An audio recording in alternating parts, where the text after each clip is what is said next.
Proposals would incentivize states to take guns away from people considered potentially violent and provide more funds for school security and mental health programs.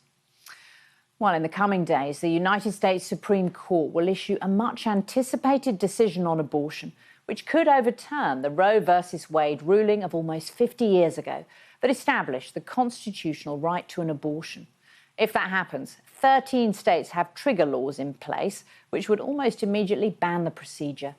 Sophie Long reports from the Mississippi Delta, where the impact of a new ruling could be felt at once.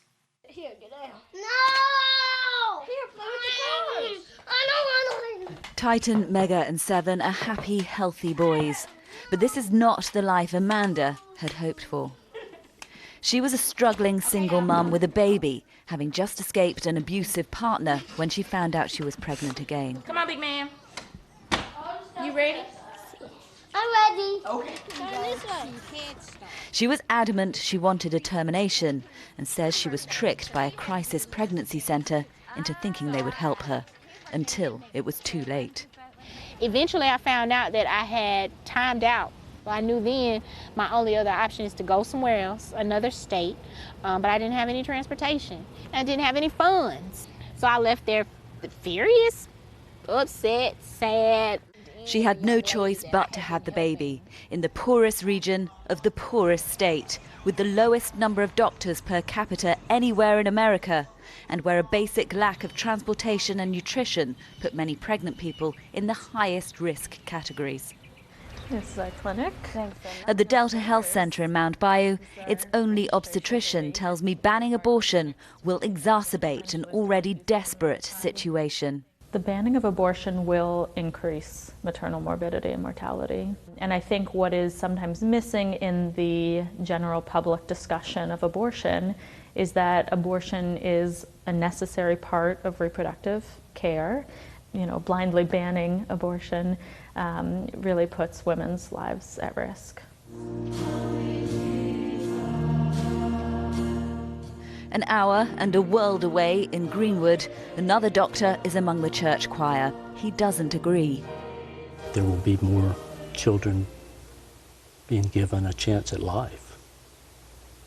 I don't think women's health care will be impacted. Maybe we shouldn't have sex outside of marriage, and then we wouldn't have to make those difficult decisions. So this is our reception area. When abstinence fails, crisis pregnancy centres, which women often confuse with clinics, step in. Their answer to unwanted pregnancy and any hardship it might bring is counselling and prayer. Have you ever sat in this room and thought, maybe having this baby is not the right choice for this girl? Never.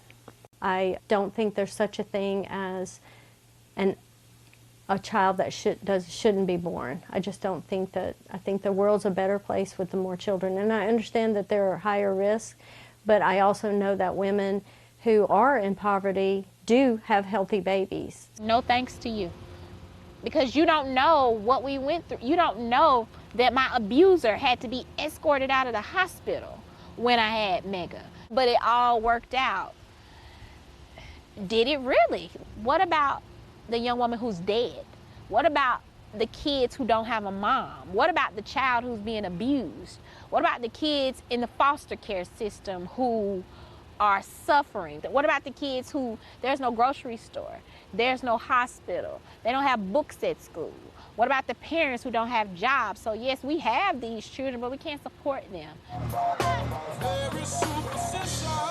Life in the Delta will go on.